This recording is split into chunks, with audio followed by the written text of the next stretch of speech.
Make it make sense. Tell me how you squeeze it. Make it make sense. Tell me about the things that you say. Make it make sense. Tell me about the things of your dreams. Hey, let me work out all the things in between. Make it make sense. Tell me how you squeeze it. Make it make sense. Tell me about the things that you say. Make it make sense. Tell me about the things of your dreams. Hey, let me work out all the things in between. Make it make sense.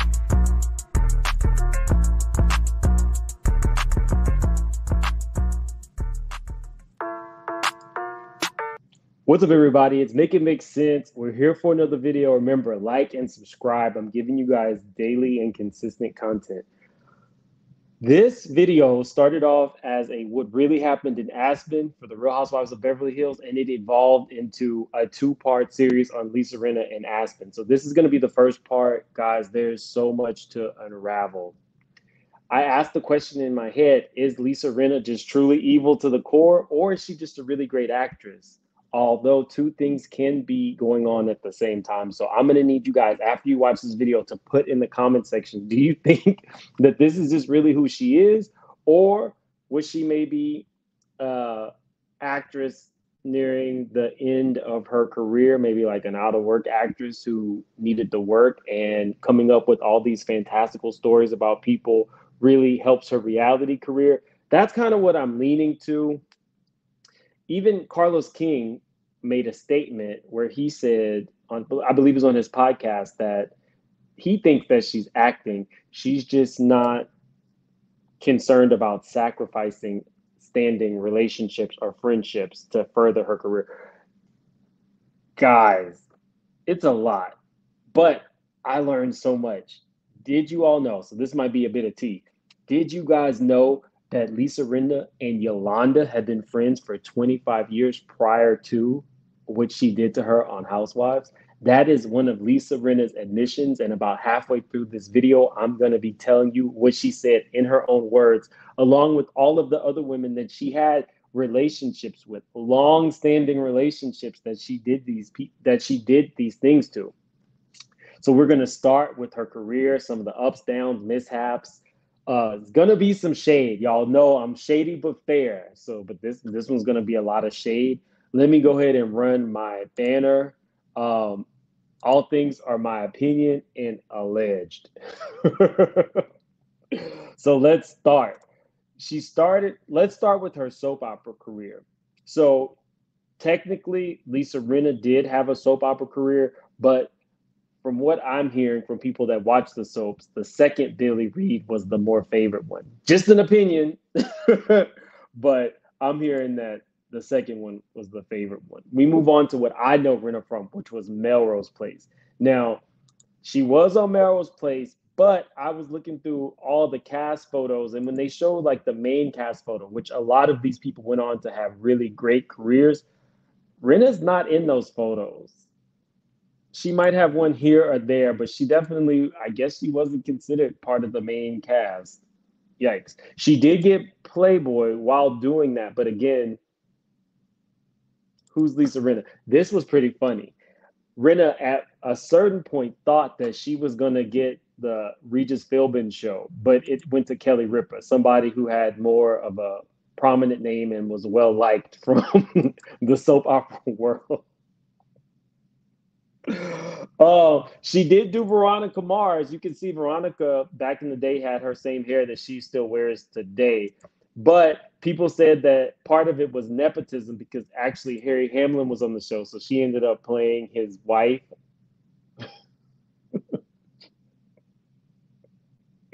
Nepotism at its finest. She did a couple of seasons of Celebrity Apprentice, but I couldn't even remember that she was on here. It was because the people that she was on had more personality, like Star Jones, Nene Leakes. Those are the ones you remember from that season, and LaToya Jackson. The second season that she was on, I believe some of the bigger fights and skirmishes happened with Omarosa and Claudia Jordan. Again, she was there, but she was just kind of, in my eyes, off to the side. Now, this was interesting, guys. She posted this claiming it was Star Jones without a wig on, and posted this It says that Rinna publicly and privately harassed Star Jones to the point that NBC lawyers got involved. Racist comments. Yes, I believe it. She said all kinds of things like thug in a cocktail dress goes to Star Jones and Dionne Warwick for their behavior on Celebrity Apprentice. Okay, Mag, and I quote, Star Jones says Lisa Rinna is the craziest person on the show. So you're talking about my dream last night. I got in a female dog slapping fight with Star Jones and I pulled the wig right off her head. So is that funny? So you then call Dionne Warwick a thug in a cocktail dress.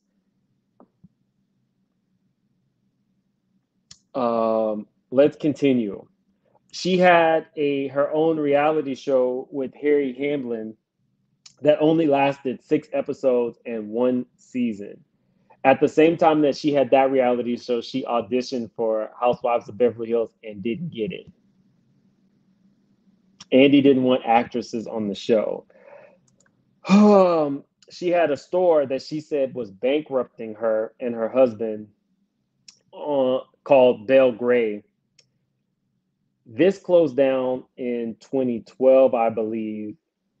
By 2014, Harry's stint on Mad Men came to him because the show ended. Now, this is important because like all of these things have not worked out. You've been a working actress, but you've never really been like the main character.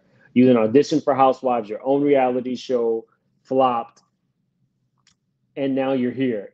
Y'all, this is a lot.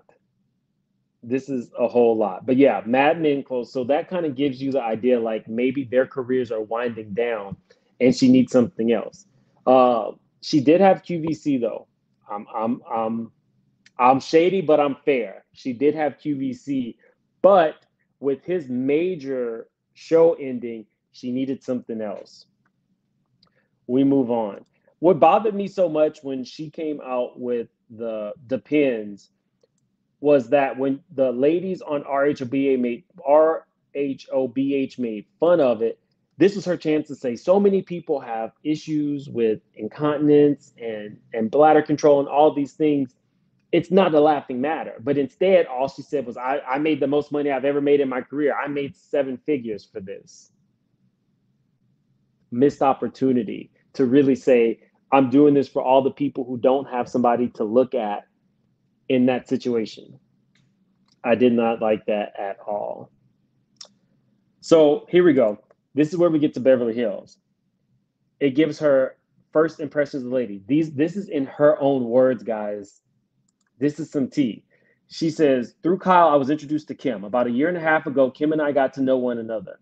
And I had a really great time. She's my little turtle friend. Would you believe that Yolanda and I have known each other for over 25 years? From then until now, Yolanda has always been such a class act and radiates a certain love and light that is simply breathtaking. Like I mentioned in tonight's episode, she can walk into a room and own it. And Lisa, my darling friend Lisa, I have also known her for upwards of 25 years. We met at a bridal shower where we hit it off instantly. So there you have it. Those are some of the people in her own words that she knew, that she did all these horrible things to. She started the show. She was kind of like a pit bull for LVP. I don't know if LVP asked her to do it. I doubt it, but she took on Brandy because Brandy was the poorest one on that cast. And she actually took her on and lost because Brandy talked about her hair she's had the same hair for 20 years. It was a big joke. Even Andy had to laugh at her. We move on to Kim. Now, she threatened Kim by trying to choke her. She threw a glass at her. And talked, even worse, she talked about this woman's personal issues with alcohol and drugs, allegedly. That is the lowest thing that you can do. This woman is fighting for her sobriety, and you're bringing it to a show. Her sobriety had nothing to do with Kim Richards. But what she did not really go into was her husband's sobriety. Keep that in mind. She moved on to Eden Sassoon. She told Eden that Kim Richards was near death. And when Eden told the other women, she denied it and really tried to give her, as a freshman person on that show, she gave her an extremely hard time. We move on to her with Dorit. She alleged that Dorit was doing Coca-Cola in the bathroom. She knew that that woman wasn't doing that, but it goes to the mindset of, I need to have a moment every season that's going to ensure that I'm on next season. And you guys seen the pattern, all these failed things, but she gets a lot of press and her Google hits go up every time she says something foul like this. We move on to Yolanda, her friend of 25 years. Now, if somebody has, either you lied in that blog and you didn't really know Yolanda, or she is your friend and you knew that that woman didn't have Munchausen's, because if somebody is your friend of 25 years, you would know if they fawned illnesses and faked illnesses to get attention. That was really, really lowbrow. That was really, really, really lowbrow of her. Then we move on to Denise, somebody who we knew that she had a long-standing relationship with. She wanted the world to know that Brandy Glanville allegedly licked her kitty cat. And that became almost like her war cry. She would not let up on this, guys. And they have all these old pictures of these two. But I think what it was Denise Richards was the bigger star, the bigger celebrity.